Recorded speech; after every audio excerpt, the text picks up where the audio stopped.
हैं राजस्थान बीएसटीसी के लिए बहुत ही महत्वपूर्ण प्रश्न, शिक्षण अभिरुचि के महत्वपूर्ण प्रश्न करने वाले हैं 20 महत्वपूर्ण प्रश्न।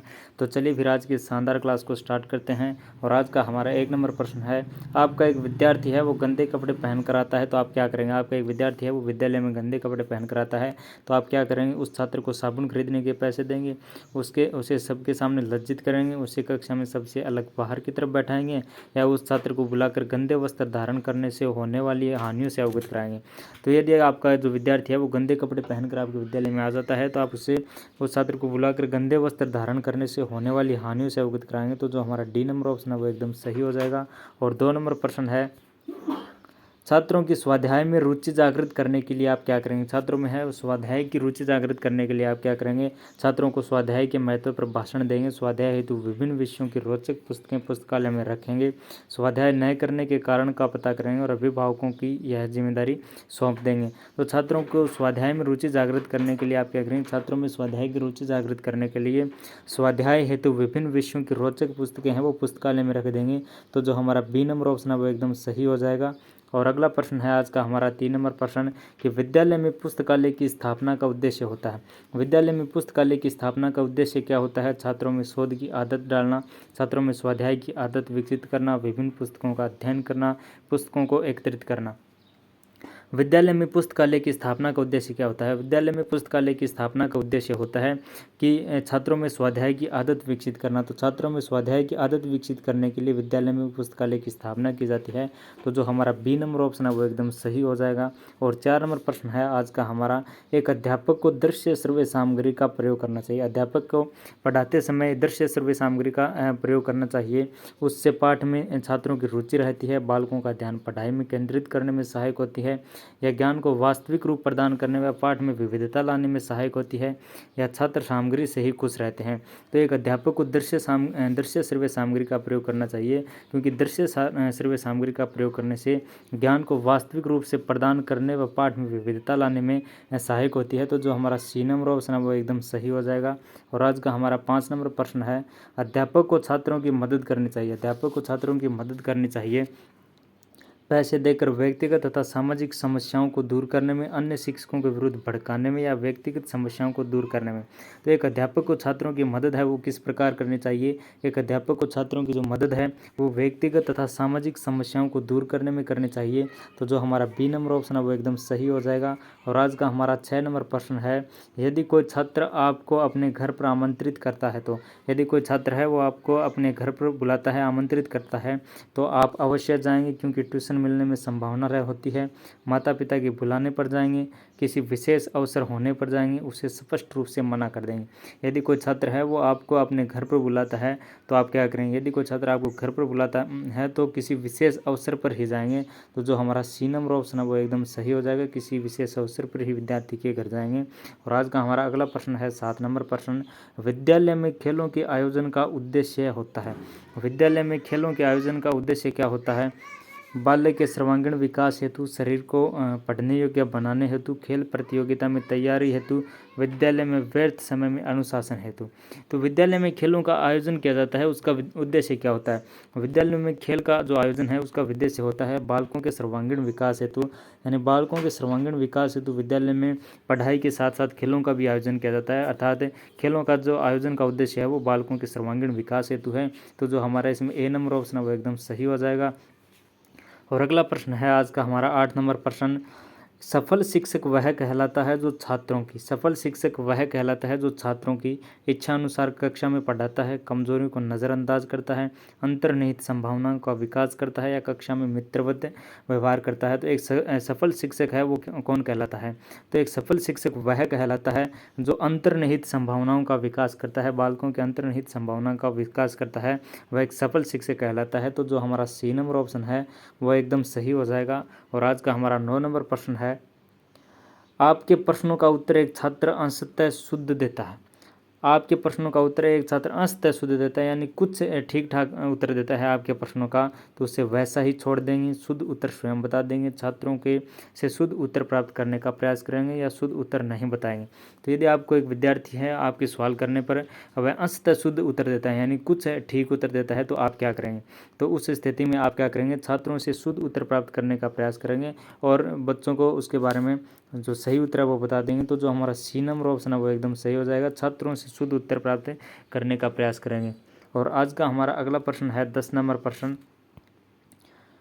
छात्रों की चोरी की प्रवृत्ति को रोकने के लिए आप क्या करेंगे? छात्र है वो चोरी की प्रवृत्ति बढ़ गई है छात्रों में, तो छात्रों की चोरी की प्रवृत्ति है वो रोकने के लिए आप क्या करेंगे? कक्षा में उनको बेइज्जत करेंगे जो चोरी करते हैं, प्रधानाध्यापक को बताएंगे, चोरी के कारणों का पता लगाकर उसका निदान करेंगे या पुलिस की सहायता लेंगे। तो छात्रों में चोरी की प्रवृत्ति बढ़ गई है, उस स्थिति में आप क्या करेंगे? अगर छात्रों की चोरी बढ़ गई है तो चोरी के कारणों का पता लगाकर उसका निदान करेंगे। छात्रों में चोरी है वो किन कारणों से हो रही है, यानी मतलब किन कारणों से चोरी कर रहे हैं, उन कारणों का पता लगाकर उसका निदान करेंगे। तो जो हमारा सी नंबर है वो एकदम सही हो जाएगा कि छात्रों में चोरी की प्रवृत्ति है वो उसको रोकने के लिए चोरी के कारणों का पहले पता लगाएंगे और उसके बाद में उसका है निदान करेंगे। तो इसमें जो हमारा सी नंबर ऑप्शन है वो एकदम करेक्ट हो जाएगा। और अगला प्रश्न है 11 नंबर प्रश्न, प्रारंभिक शिक्षा व्यवस्था में बच्चे विद्यालयों से विरत हो जाते हैं क्योंकि प्रारंभिक शिक्षा व्यवस्था है उसमें बच्चे हैं वो विद्यालयों से विरत हो जाते हैं क्योंकि शिक्षक उनकी हाजिरी लेने में कठोरता नहीं बरतते, उनकी आर्थिक परिस्थिति एवं अन्य दशाएं अनुकूल नहीं होती, विद्यालय में शिक्षक प्रेरित नहीं कर पाते, शिक्षकों की संख्या अधिक होती है। तो प्रारंभिक शिक्षा व्यवस्था में बच्चे विद्यालयों से विरत हो जाते हैं क्योंकि उनकी जो आर्थिक परिस्थिति एवं अन्य दशाएं हैं वो उस परिस्थिति के लिए अनुकूल नहीं होती है। तो जो हमारा बी नंबर ऑप्शन है वो एकदम सही हो जाएगा कि प्रारंभिक शिक्षा व्यवस्था है, प्रारंभिक शिक्षा व्यवस्था में बच्चे विद्यालयों से विरत हो जाते हैं क्योंकि जो उनकी आर्थिक परिस्थिति एवं अन्य दशाएं हैं वो उस परिस्थिति के लिए अनुकूल नहीं होती है। और आज का हमारा अगला प्रश्न है 12 नंबर प्रश्न, अध्यापक को स्वाध्याय में लिप्त देखकर छात्र के मन में, एक अध्यापक है वो स्वाध्याय कर रहा है, स्वाध्याय में लिप्त देखकर छात्र के मन में क्या होगा? स्वाध्याय की भावना जागृत होगी, स्वाध्याय की भावना कुछ कुछ जागृत होगी, कोई भावना जागृत नहीं होगी, पढ़ने से विरक्ति उत्पन्न हो सकती है। तो एक छात्र एक विद्यालय है में अध्यापक है वो स्वाध्याय में लिप्त है, तो उसको देखकर छात्रों के मन में क्या होगा? तो छात्रों के मन में भी स्वाध्याय की भावना है वो जागृत होगी एक अध्यापक को देखकर। तो जो हमारा ए नंबर ऑप्शन है वो एकदम सही हो जाएगा कि अध्यापक के स्वाध्याय में लिप्त देखकर छात्रों के स्वाध्याय की भावना है वो जागृत हो जाएगी। और आज का हमारा अगला प्रश्न है 13 नंबर प्रश्न, छात्रों में खेल के प्रति रुचि पैदा करने हेतु आप क्या करें? छात्रों में खेल के प्रति रुचि पैदा करने हेतु आप क्या करेंगे? स्वयं उसके साथ खेलेंगे, विभिन्न खेलों से संबंधित खिलाड़ियों के उदाहरण देंगे, यानी विभिन्न खेलों से संबंधित जो खिलाड़ी है उन्हें उदाहरण देंगे, खेलों के महत्व पर विस्तार से प्रकाश डालेंगे, उन्हें खेलने के लिए कहकर स्वयं अन्य कार्य करने लग जाएंगे। तो छात्रों में खेल के प्रति रुचि पैदा करने के लिए आप क्या करेंगे? अगर आपको छात्रों में खेल के प्रति रुचि पैदा करनी है तो आप उन्हें खेलों के महत्व पर विस्तार से प्रकाश डालेंगे, खेलों के क्या क्या फ़ायदे हैं, खेलों का क्या महत्व है। तो खेलों का महत्व है इसके बारे में प्रकाश डालने पर, उसके बारे में विस्तार से बताने पर छात्रों में खेल के प्रति रुचि है वो पैदा हो जाएगी। तो इसमें जो हमारा सी नंबर ऑप्शन है वो एकदम सही हो जाएगा कि छात्रों में खेल के प्रति रुचि पैदा करने हेतु खेलों के महत्व पर विस्तार से प्रकाश डालें। यदि आपके विद्यालय में भिन्न भिन्न जाति वाले शिक्षक है तो उनका आपका उसके प्रति व्यवहार है वो कैसा होगा? कोई भेदभाव नहीं रखेंगे, उनसे विशेष संबंध नहीं रखेंगे, केवल अपने विषय वाले शिक्षकों से संपर्क रखेंगे, अपने कार्य से मतलब रखेंगे। यदि आप विद्यालय में हैं, उसी विद्यालय में भिन्न भिन्न जाति वाले शिक्षक है तो आपका उनके प्रति व्यवहार है वो कैसा होगा? कोई भेदभाव नहीं रखेंगे। तो जो हमारा ए नंबर ऑप्शन है वो एकदम सही होगा, यानी सभी के साथ एक जैसा व्यवहार रखेंगे, कोई भेदभाव नहीं रखेंगे। और आज का हमारा अगला प्रश्न है 15 नंबर प्रश्न, गृह कार्य छात्रों को स्वाध्याय प्रेमी तो बनाता है, इसके साथ साथ छात्रों में गृह कार्य है वो छात्रों को स्वाध्याय प्रेमी तो बनाता ही है, उसके साथ साथ छात्रों में तर्क शक्ति एवं विचार शक्ति उत्पन्न करता है, घूमने की प्रवृत्ति को कम करने में सहायक होता है, मनोरंजन की भावनाओं को कम कर देता है या थकान उत्पन्न करता है। तो गृह कार्य है वो छात्रों को स्वाध्याय प्रेमी तो बनाता है, इसके साथ साथ वह छात्रों में तर्क शक्ति एवं विचार शक्ति उत्पन्न कर देता है। तो जो हमारा ए नंबर ऑप्शन है वो एकदम सही हो जाएगा। और अगला प्रश्न है आज का हमारा 16 नंबर प्रश्न, विद्यालय में कार्य करते समय बिना जानकारी में आपसे कोई अपराध हो गया। विद्यालय में कार्य करते समय बिना जानकारी के आपसे कोई अपराध हो गया, ऐसी स्थिति में आप क्या करेंगे?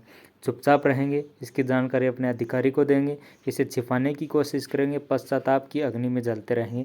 यदि विद्यालय में कार्य करते समय आपसे बिना जानकारी में कोई अपराध हो गया तो उस स्थिति में आप क्या करेंगे? उस स्थिति में इसकी जानकारी अपने अधिकारी को देंगे। तो जो हमारा बी नंबर ऑप्शन है वो एकदम सही हो जाएगा। और अगला प्रश्न है आज का हमारा 17 नंबर प्रश्न, निर्देशनकर्ता का लक्ष्य होता है कि वह व्यक्ति में विकास करें। यह व्यक्ति निर्देशनकर्ता जो व्यक्ति है उसका लक्ष्य होता है कि वह व्यक्ति में विकास करे, सूझबूझ का विकास करें, उचित परामर्श प्रदान करने का विकास करें, दुर्बलताओं का समाधान करने का विकास करें या सृजनशीलता का विकास करें।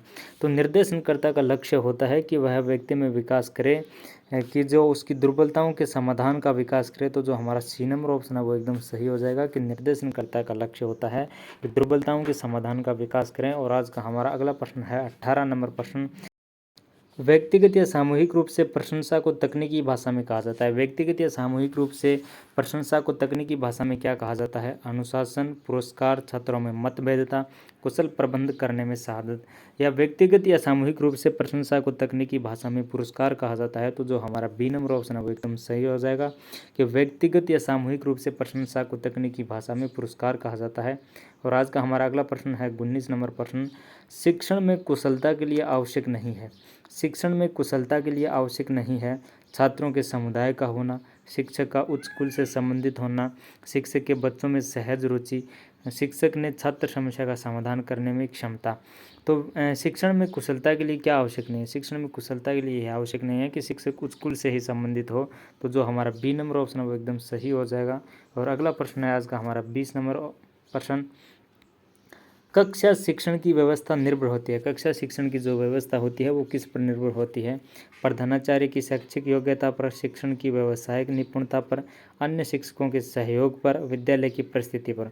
तो एक कक्षा शिक्षण की व्यवस्था है वो किस पर निर्भर होती है? कक्षा शिक्षण की जो व्यवस्था होती है वो शिक्षक की व्यावसायिक निपुणता पर होती है। तो जो हमारा बी नंबर ऑप्शन है वो एकदम सही हो जाएगा कि कक्षा शिक्षण की जो व्यवस्था है वो शिक्षक की व्यावसायिक निपुणता पर है, वो निर्भर करती है। तो इस प्रकार हमने राजस्थान बीएसटीसी के लिए बहुत ही इंपॉर्टेंट प्रश्न किए। राजस्थान बीएसटीसी के लिए शिक्षण अभिरुचि के बहुत इंपॉर्टेंट प्रश्न किए। अगर आपको वीडियो अच्छा लगा तो वीडियो को लाइक करना, चैनल को सब्सक्राइब है वो ज़रूर से कर लेना। और थैंक यू।